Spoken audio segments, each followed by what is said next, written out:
You didn't bring your Oscar. Oh yeah, well they're home. I have somebody watching them. I think it's very rambunctious. I'm going to take you on a little trip through some Aladdin songs and some of my other songs. I think you probably know some of these songs.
Aladdin has been, I grew up a 90s kid, and yes, thank you, shout out to other 90s kids. Aladdin, okay, here's the real 90s kids, the OG Sega Genesis Aladdin game, y'all remember that? Yes, used to go to Blockbuster all the time, making my parents rent that. It was such a huge part of my life and so many of our lives, so I'm very excited to bring out our cast right now. Think we're great? Okay, good. First up, we have director Guy Ritchie. I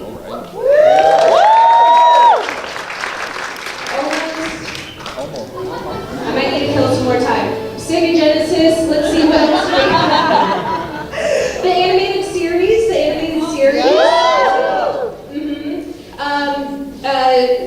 Oh, we're good now. Okay. I can spitball this Broadway musical. There was also the Aladdin at California Adventure. Okay, but we are ready. So please put your hands together for director Guy Ritchie. Up next, we have our genie, Will Smith.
Before my eyes. Yes, good. So beautiful. I'm going to cry at some point, so I'm just going to get it out there. Will's got tissue for you. He's always got tissue. Don't worry, Guy will cry before you do. Yeah, Guy's our first responder in terms of crime. He always kicks it off. I have no idea where I got this reputation from. You got it from crying on the set every time you saw a good performance. What do we call him, Will? Will, what do we call him? That's Cry Ritchie. Cry Ritchie. Well, I did want to say, many of you have been on this global press tour, getting to connect with fans from all over the world. What are you most excited about for people to see? Guy. Thank you very much, Will. I suppose it's the entire process that, in the end, is what you're left with in terms of a sensation by the end of the film. So I would say it's how you leave the cinema. So it's hard to be specific about exactly what it is that you're supposed to derive from it, other than a sensation which can only really be encapsulated by a very positive version of being uncynical. We want people to leave with a sense of positivity and hopefully a sense of freshness and all that sort of stuff. But really, I think it's a question of how it is that you leave the cinema. Yeah, I was going to say, Nina, you stepping into the role of Aladdin, what are you excited for people to see as far as this film? I'm especially proud of the representation and the ethnically diverse casting that was put together for this. It's not often you can go to a movie theater and see all people of color represented like this. It's certainly something that I was missing in my childhood. So I'm proud of the cast and the casting that Guy and Disney put together. So I'm excited for little boys and girls to go see people that look like them on screen, man. That's what I'm proud of. Yeah! Woo! And Naomi, Jasmine was our first Disney Princess of Color. She also has a new song in Speechless. What was it like doing that scene? And also, how do you feel that song resonates today? Oh gosh, where do I start? So, Speechless, written by this guy over here, Alan Menken, Pasek and Paul, yes, Pasek and Justin Paul. Yes, who La La Land, Great Showman, Exactly. Wonderful. Incredible writers. So, the fact that they wrote a song and I get to sing it, first of all, I was like, wow, that's already surreal. But also then when I heard it and just the words and the lyrics and how timely it was, the message behind the song and the idea of not going speechless, that everyone has a voice, doesn't matter who you are, doesn't matter what you look like, doesn't matter what your gender, your voice matters. And speaking out against injustice matters, not just standing by and being a spectator. That day was very emotional, right, Guy? Guy Ritchie crying, back to that. But it was really emotional because I wanted it to feel raw and I wanted it to feel like it's what she's going through in that moment. And we did some of it live as well, which was a different type of challenge. And it's out there. The song is, for me, it's the world's song. It's like whatever it will be, and whatever people take from it, they will take. I'm just obviously very blessed to be the person to kind of embody it in the movie. I did want you to know personally that people were emotional in our theater during that scene. Yes, people were weeping and sniffling and full-blown sobbing. That was my friend Kathy. Full-blown snogging? Wow, that was a different movie, girl. Naveed, I had a question for you because growing up watching Disney films, so many of them have a father-daughter dynamic element to them. What was important about this Sultan story arc with his daughter? I believe the most important thing was for him to show how much he appreciates her. I mean, I think every father, no matter what, they see a princess in their little daughter. And we had a discussion with Guy, we were sitting and we were talking about the kids, and I have to say something about Naomi. There's a princess inside her. I never forget, we were on the set and we were working. Some of the ADs, they were a little bit distressed and they were yelling at the background actors. And this girl took the mic, went over on the balcony and said, we can be nicer to each other, can't we? So the princess is inside her. I never forget that day. Do you remember the day that we were on the balcony and somebody down there was yelling? So, I'm going to go with... That was me that was yelling. That was me. I didn't want to mention names, wow. but... No, that's so cool. I But truly, it's just finding your inner magic, believing in yourself, who you are, and what you are is special. There's nobody else like you. I gradually floated off Disney as time went on. Yeah, I always try to keep a little piece of wardrobe. Like, yeah, like for me, whatever reason, the wardrobe has a really great value. So I always, I tuck the turban on the way out. They won't small those turbans up. No, just on the point that Gemma was saying, Gemma and Alan and the rest of the team, what became fun is that everyone came to the Spirit in no small way, because when Will came, he was number one on the call sheet. His positivity sort of flowed all the way down. It started from the top and went down, and then there was an incredibly positive spirit throughout the whole process. And actually, my job was really to encourage them to be more of themselves. So everyone had a degree of improvisation that which was just natural to them. And as I said, my job was just to encourage more of that. But people like Gemma and Alan, what was conspicuous to me is really that they are still like children, in the best possible sense, in the fact that they're still incredibly excited about their jobs. So Gemma gets very excited about what it is that she does. I thought you meant that they take all your money and eat all your food. Didn't mean to hit you, sorry. So working with them is a tremendous pleasure for me, because it's like you're all kids still. And so from Will's point of view and from the actor's point of view, they were all having a tremendous amount of fun. But from Alan's point of view and from Gemma's point of view, everyone's like kids, and no one's cynical in that sense. And I'll give that most of the credit to you there, Will. That Will is not cynical, and by the time you've been doing what we've been doing for 30 years, it's very easy to become jaded and cynical. And actually, no one on the set was cynical. So Will said it, but for me, it was the most fun creative process I've ever been through. I was saying, Disney magic is real. This is my first Disney movie, and there's something that Walt Disney did in the design of these stories that at the core of these stories is something that shocks the inner child within you and forces it to come alive and smile and appreciate the moment. So for me, that coming into this, first starting with fear. Definitely started with fear. What Robin Williams did with this character was he just didn't leave a lot of room to add to the genie. So I started off fearful, but then when I got with the music, it just started waking up that fun, childlike, silly part of me. And like Guy was saying, this was the most joyful experience of my career.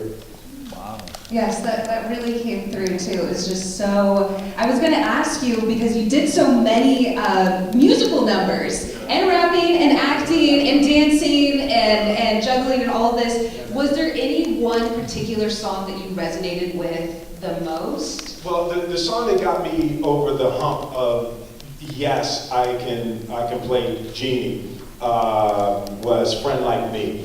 I went into the studio the first day, and I really wanted to play with it to see if I could add something to it. And literally 30 minutes in the studio, and starting to play with it, and finding that in that 94, 96 BPM range, we were playing around in there. I think it ultimately was a little bit faster than that, but that 94, 96 BPM range is right old school hip hop. So I grabbed the Honey Drippers, Impeach the President, which is a really classic old school hip hop breakbeat, and I had them throw that breakbeat under there. And I messed with that, and I messed with Eric B. and Rakim's I Know You Got Soul under Friend Like Me, and I was like, oh my God, I'm home. And then I started playing with the hip hop flavor, and then the Genie was really born in my mind from the music. And I understood once I played with Friend Like Me. Yeah, that's right, absolutely. mean, I said to a lot, I liken myself to an architect when I design a house. On this. So can you talk a little bit about what you look for these days with your career? Guy just said, you know, after 30 years, people can get jaded and you're not, you know, and you got this and then this very strange looking serious sci-fi movie coming a month later with Ang Lee. Yeah, you know, I took a couple of years off, and I guess I sort of hit a ceiling in my life. I had created the things that I could create in my career. I was getting to the end of my wisdom with leading my family, and I kind of got to a point where I had a bit of just a collapse of my life and creations. You know, so I took a couple of years off, essentially to study, you know, to study and journey spiritually. And Aladdin was really my first sort of coming back in and, you know, seeing if my heart was even still in this kind of performing. And what I discovered is everything starts with, what am I saying to the world? How does this piece contribute to the human family? Can I go around the world with the ideas that the movie represents, and can I teach and preach these ideas in good conscience? And with Aladdin, you know, checks all of those boxes. I love the idea of Genie, and one of the things that I related to in Genie is that, you know, the Genie has shackles. Right, so the Genie has these, you know, spectacular powers, but he's shackled. Right, he is a prisoner of his spiritual fate, and that's sort of how I felt with Will Smith. I was sort of shackled by Will Smith, and in these last couple of years, I've just started finding my freedom, where I'm getting free of Will Smith, and I'm getting more comfortable being me. So Aladdin was that first step back out, and in terms of Gemini Man, that was like, you know, we're not going to talk about that yet, but you know, just the ideas of that, and there's, you know, some deep concepts under that, and really it's just about my beliefs. You know, I'm going out into the world and I have a big voice, and people look and people listen. And I just want to make sure I'm saying things that improve and contribute to people's life and growth and joy and evolution. Thank you. Well, I watch your inspirational Instagram stories, which have gotten me through many a day, and I'm so glad I got to see one live and in person. I see a hand with the 2 right here. Yep, it turned to 5. Right in the second row. Yeah. I want to make sure I'm getting everybody. Yes. Hi, my question is for Guy, and this is a resolutely Disney film, and yet I was also struck by how much of a Guy Ritchie movie it was. And I'm wondering if you could talk about some of the things you thought you brought to this production that no one else could. I don't know about the last bit, but you'll be surprised how familiar I am in this territory, considering I've got 5 kids, the oldest one's 18, which pretty much means I've been up to my eyeballs in Disney production for 19 years. And also by sort of family demand, it was about time I made a movie that we could all watch together. So Aladdin ticked the box in the sense that it was a street hustler, and I was familiar with that territory. My wife is a big Disney-phile, and anything to do with Disney princesses is high on her list. So it was really a question of demand by the family, and frankly, I was just ready to do something in this world. And then, of course, it's very hard to be objective about your own work, but inevitably what happens is that you leave an imprint upon it. But some clever director once said that the lion's share of directing is casting, and I think that's true. And I think once we got our little team together, then we were all on the same frequency, and it didn't take us long before we were dialed into that frequency. And then it just all worked from there. And it all came out very organically, actually. I think the beautiful thing that Guy does on set is that he creates a sense of family and community, and everybody feels free to create and bring their take on it, and then he kind of molds it from there, but he allows us to play, and I think that's something that no one else could have done as well as Guy. Yeah, that's a really beautiful approach that he has. I heard an idea in the Alchemist about a shepherd leading from behind, and that's a really beautiful approach that Guy takes. It's like the first 5 or 6 takes, he doesn't say anything, he just watches.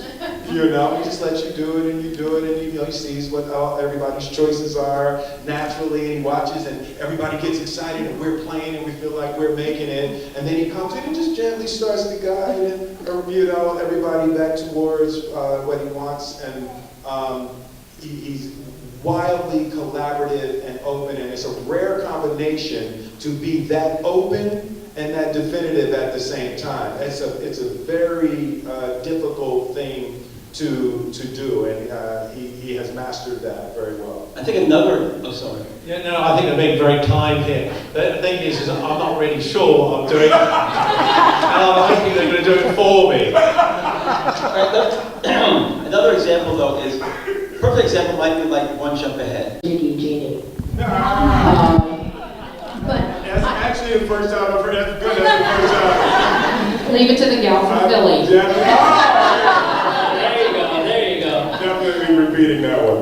I've got to ask Gemma, such a beautiful job with the production design, but what you had to do with this film, it takes it to a different level than what most production designers have to do, because we're not just looking at eye level. You have to worry about the overhead levels and the view from the world above, looking down. What were some of the challenges and your considerations in your production design to give us the bird's eye view and the street view? That's quite difficult to answer. I think what happens is you start to create your whole world, and it takes me over as much as anything else. So the world just kind of grows up. I think you have to realize that also I was working very closely with Chaz Jarrett, who is the visual effects person. So we kind of worked together on some of the overhead worlds. We built models, we worked it all out very sort of mathematically as to how you'd see everything. But I think the world, it just kind of grew with the script, with the characters, with a lot of the dance sequences needed to be very seriously choreographed, and I had to work very carefully with them. So that there'd be 10 yards before they jumped something, 20 feet before they'd fall. You know, it was all kind of requirements. It was like, it's very hard to explain, I don't know what can help me here, but it kind of grows, they work together, so I'm visually hanging on to my vision and not wanting to lose any element of that. Meanwhile, they all have to do all these extraordinary feats, so we all work together, really. I think if that answers any of your questions. Well, what happened also that is spectacular, and as an actor, and it's interesting because we've never done an interview or anything together, so it's interesting for me to be here with you and hear you discuss those things. The ultimate compliment from the actor's point of view is we were transported to the time and place. And that's what happened when we walked on that set. When you walked through, it was in the textures of the walls and all of that, and the stairs were real. You could go up and go out onto the rooftop, and all. You know, it was a powerful way to transport the actors into the emotions and the smells of the time and place. Thank you, Will. I mean, I have to say I enjoyed every single moment of it. I've never had such fun as I had building that world, actually. Let me get this side, yeah, right on the end. Hey, well, great job for you and for everyone. 3 wishes from this movie. What would be your 3 wishes to give real life? 3 wishes from the movie. It's funny. We were having this discussion. It's it will be wildly underwhelming. But we were talking about that, And I would have one wish, and my one wish would be divine understanding. And that's the thing that I've been finding I just turned 50 this year, and that lack of understanding, confusion, is the mother of fear and violence. So for me, I would absolutely wish for divine understanding to be shared with all. I think that understanding is the seeds of peace.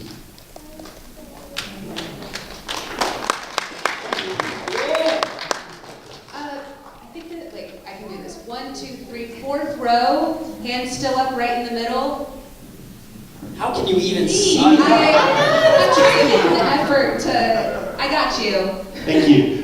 This is for Naomi Scott. You're a singer anyway, and the Disney style is kind of quite specific. I just wondered how much adjustment it was to sing in that context, and what kind of differences you felt you were to explore. Sorry, I feel like I don't know if I'm looking at you or not. I'm kind of just like, I'm trying to interact with you, but it's a good question. I think that number one, you're kind of singing in character in a way, but it's interesting because this was a discussion, because obviously the accent is this mid-Atlantic kind of weird thing. So obviously I sing how I naturally sing is a bit more kind of in my own voice, you know. So definitely I had to put on some type of voice, but I think, yeah, it was a challenge, especially the singing live thing as well was I really wanted to do it, but again it was a challenge. We had an earpiece and I was basically singing a cappella in this quiet room to myself, like a crazy person. Literally, that's what it felt like.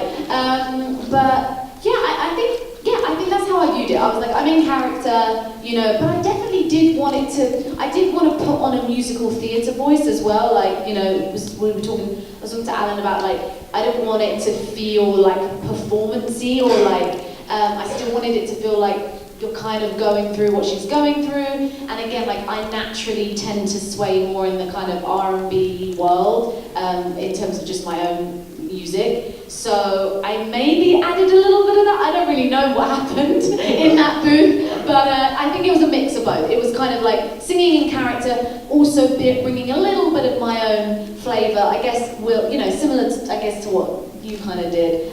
So yeah, that's how I viewed it. I don't know if that answers your question. And to 3, I see a hand right here at the end. I just see phantom hands. Maybe 5th or 6th row. Yep. Whoever wants it. Fight for the mic, go! Hello. This question is for Naomi and Guy. So Princess Jasmine kind of has always been female empowerment. I believe she had a line in the original, I am not a prize to be won. So can you just talk a little bit about the enhancement of this female empowerment for Princess Jasmine in this film? Let's go first. Thank you.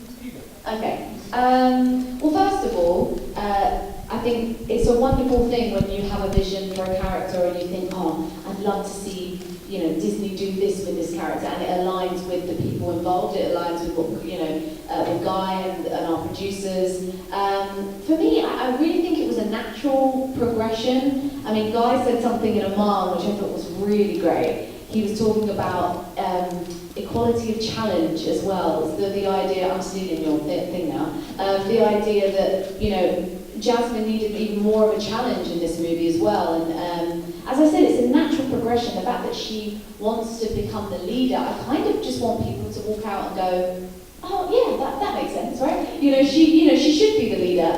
And as opposed to it, it's not this thing that's been shoehorned in, it just makes sense. And she's a human. For me as an actor, my main thing is, okay, how do I humanize her? How do I give her depth? And so those things just came naturally. Guy, what are you thinking? Yeah. So you're right. I took what you said. No. It's valid. But what was conspicuous, if there was anything that looked like it could be some evolution in this narrative, it was that there needed to be a voice given to Jasmine. I mean, Aladdin had been given enough challenges to get on with. The genie had his hands full, and the most conspicuous character thereafter was Jasmine, who was arguably a tad passive in the original. And it just felt like there was an obvious space there that we could have worked on. And as Naomi just said, it really, to me, it was about the quality of challenge. Because there's no point banging on about something unless you can back it up. So, you know, not only did Alan come up with what I think was the best song in the film, but to illustrate that particular point. But this is the bit where I got the reputation of being called Guy Ritchie. It is because, you know, Naomi was a tremendous pleasure to work with. But I mean, I don't want this to turn into the sycophantic show, which is slightly in danger of becoming that. But Naomi as a performer embodies, she's very light of spirit, but when it comes to actually committing to a performance that is profound, she can immediately switch into that mode, which to me is the best of everything. Because you can talk to a human being before they perform, and then as they perform, they deliver 100%. So she was wonderful doing that, and so actually so was everyone else. But in that particular case, Naomi was spectacular. Don't forget to subscribe and hit the bell to receive notifications. Y no olvides suscribirte a mi canal y oprime esa campanita para recibir notificaciones. Hasta la próxima.